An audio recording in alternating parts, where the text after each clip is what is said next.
Herkese selam. YouTube kanalıma hoş geldiniz. Bugün sizlerle birlikte annemin, anneannemin yöntemiyle binlerce kez denenmiş, herkes tarafından çok sevilen salamura yaprak hazırlayacağız. Tarifimize geçmeden önce beni, yani videomu nerelerden, hangi ülkelerden veya şehirlerden izlediğinizi yorum kısmında belirtirseniz çok sevinirim. Şimdiden değerli yorumlarınız ve beğenileriniz için ayrı ayrılıkta teşekkür ediyor ve hemen işime başlıyorum.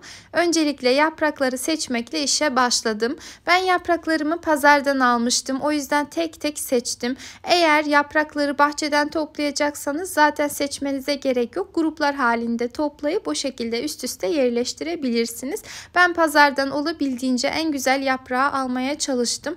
Lakin yine de aralarında mutlaka katı ve sert olan yapraklar mevcuttu. Onları ayırdım tabii ki.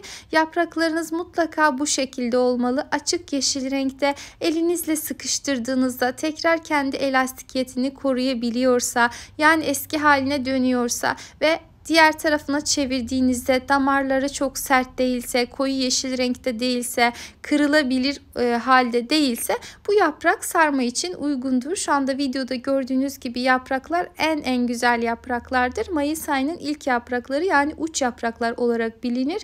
Bu şekilde yaprak bulabiliyorsanız tabii ki de en güzel salamura bundan olur. Ben tamamını gruplar halinde hazırladım. 8'li ila 12'li olacak şekilde gruplarınızı hazırlayabilirsiniz. Yani üst üste yaprakların uç kısımları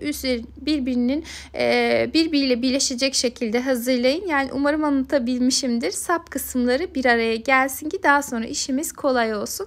Kendi bahçenizden toplamış olsanız bile mutlaka öncelikle yapraklarımızı bir sudan geçirelim. Yani aslında bu yapraklar da çok temizdi. Üzerinde herhangi bir toz falan görünmüyordu. Ben yine de sudan geçirmeyi her zaman tercih ediyorum. Bu şekilde tamamını yıkadım ve bir sofra bezinin üzerine yerleştirdim ki suyu tamamen çekilsin. Bir süzgeçle kullanabilirsiniz. Tamamen size kalmış. Üzerini örttüm. Fazla suyundan arındırdıktan sonra hemen hızlıca sap kısımlarını kesmekle devam ediyorum. Sap kısımlarını sadece yarıya olacak şekilde, yani yarısını kesiyorum. Geriye kalanını bırakıyorum. Bunu kesmemin sebebi daha sonrasında kavanoza yerleştirdiğimde hem görüntüsü çok kötü olmasın hem de yapraklarımı yırtmasın diye yarısını kesiyorum.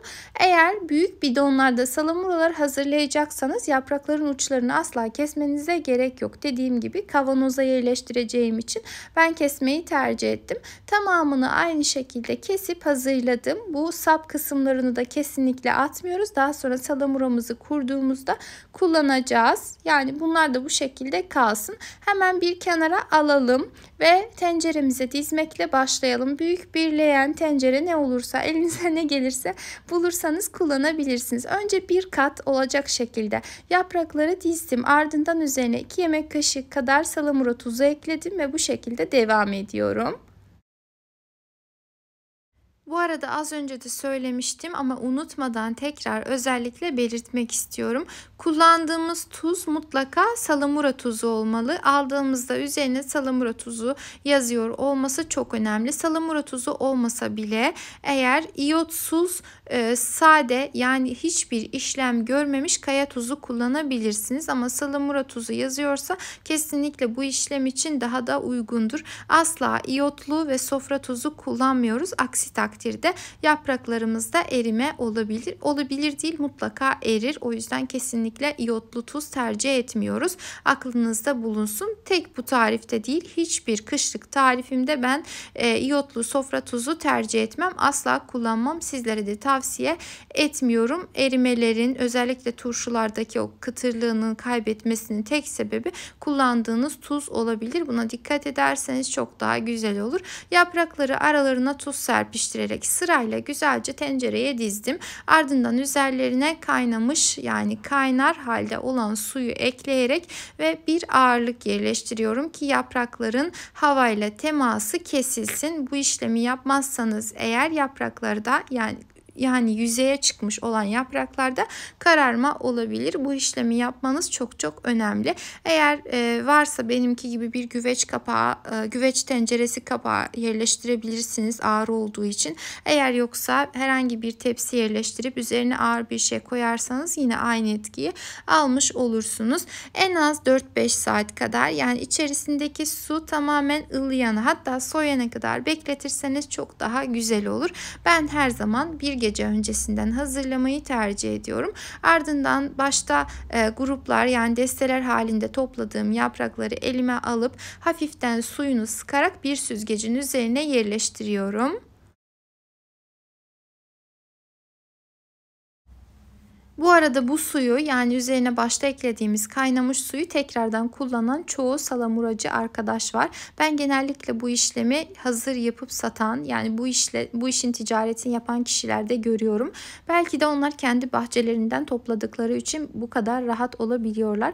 Ancak biz bu üzüm yapraklarını pazardan aldığımız için ve de özellikle üzüm çiçeklemeye başladığında onlarda herhangi bir farklı ilaçlar kullanılabileceğini düşünerek mutlaka ve mutlaka ben ilk yıkamama rağmen ilk üzerine eklemiş olduğum suyu dökmeyi tercih ediyorum. Sonra tekrardan su ekliyorum ve tuz ekliyorum. Sizlere de bu şekilde tavsiye ediyorum. Yani garanti mutlak güzel bir tarif olmuş oluyor. Ben küçük yarım litrelik kavanoz kullandım. Bir yarım litrelik kavanozla küçük bir tencere sarma yeterli oluyor. Yani bir tencere sarma için yeterli gelmiş oluyor. Önce altına yarım yemek kaşığı kadar tuz ekledim.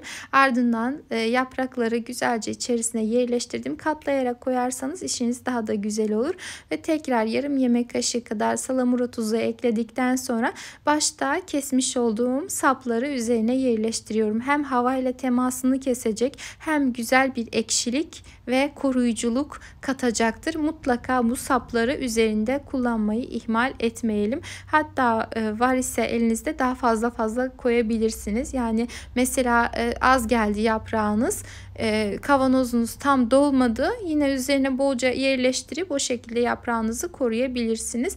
Mutlaka kullanın derim. Dediğim gibi özellikle hafif ekşiliği, o salamuranın mükemmel tadını verenler o yaprağın sap kısımlarıdır. Aklınızda bulunsun. Ben geriye kalan yaprakları sizlere göstermek amacıyla poşetleyeceğim. Öncelikle suyunu çok güzel bir şekilde sıkalım. Böyle tamamen sıktıktan sonra poşetleme işlemine başlayabilirsiniz. Buzdolabı poşetine yerleştirdikten sonra buzlukta dilediğiniz kadar saklayabilirsiniz. 2 seneye kadar tazeliğini koruyacaktır. Ancak suyunu güzel sıkmış olmalısınız ki içerisinde çok fazla buzlanmalar olmasın ve poşeti kapatmadan önce havasını tamamen güzelce alalım. Bu yöntem de benim çok hoşuma gidiyor. Hem çok fazla tuzlu olmuyor. Yani kavanozdaki gibi tekrardan suda birazcık da olsa bekletmenize hiç gerek olmuyor açıkçası. Çok daha pratik. Buzluğa atıyorsunuz. Daha sonra çıkartıp dilediğiniz gibi kullanabilirsiniz. Sadece bir kez yıkamanız yeterli olacaktır. Bu arada kavanozlarınızı da açtıktan sonra tuzunu kontrol edip o şekilde devam etmenizi tavsiye ediyorum. Eğer fazla tuzlu gelirse sizlere birazcık suda bekletin. Daha sonra kullanın. Eğer tuzu yeterliyse iç harcında tuz miktarını azaltarak o şekilde devam edebilirsiniz. Kavanozları hazırladıktan sonra üzerlerine gelecek şekilde kaynamış ama soğutulmuş su ekledim. Ardından kaynayan kapaklar ile güzelce sıkıca kapaklarını kapattım. Bu arada neden kaynatılmış soğutulmuş su kullandım? Daha önce kaynamış su kullanmıştım. Çünkü daha önce yani geçen sene yaptığım yapraklarda bir tık sertlik vardı ama bu yapraklar çok daha körpe ve tazeydi. O yüzden yapraklarımın erimesini önlemesi için, yani eritmemesi için tekrar ikinci kez kaynayan su değil de ılık su kullanmayı tercih ettim. Sizler de yaprağınızın durumuna göre bunu yapabilirsiniz. Eğer yapraklarınız çok sert ise ikinci kez kaynar su ekleyin. Eğer çok sert değilse yapraklarınıza ikinci kez su eklediğinizde mutlaka soğutulmuş yani veya ılımış su kullanmayı tercih edebilirsiniz. Kapaklarınızın iyi kapanması için ise mutlaka kapakları ilk taze yepyeni kapak kullanın ve kaynatın. Kaynar haliyle sıkıca kapatın. Mutlaka hemen anında çekecektir. Kapakları iyice kapandıktan sonra bu şekilde serin, güneş görmeyen kuru bir ortamda dilediğiniz kadar saklayabilirsiniz. Buzdolabında değil, normal normal oda sıcaklığında dilediğiniz kadar ilk günkü tazeliğini koruyacaktır. Deneyecek olan herkese şimdiden afiyet şifa olsun. Olabildiğince tüm püf noktalarıyla anlatmaya çalıştım. Eğer denerseniz yorumlara bekliyorum.